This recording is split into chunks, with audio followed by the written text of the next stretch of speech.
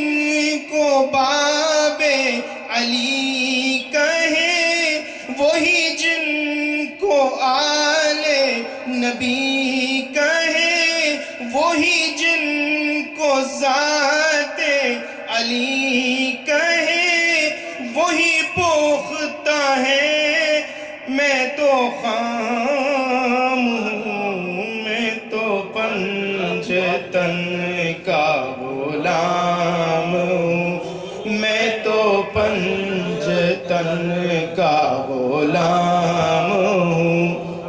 اور یہاں نیازی صاحب کا ایک شعر ایسا ہے کہ مجھ پہ کتنا نیازی کرم ہو گیا، لوگ کہنے لگے پنجتن کا گدھا ہے، جس اس گھرانے کا جب سے میں نوکر ہوا سب سے اچھی میری نوکری۔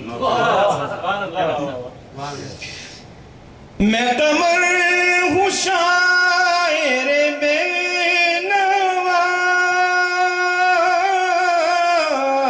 میں قمر ہوں شاعر بے نوا، میری حیثیت ہی بھلا ہے کیا، وہ ہے بادشاہوں کے بادشاہ، میں ہوں ان کے در کا بس ایک گدا، میں ہوں ان کے در کا بس ایک گدا، میں ہوں ان کے در کا بس ایک گدا،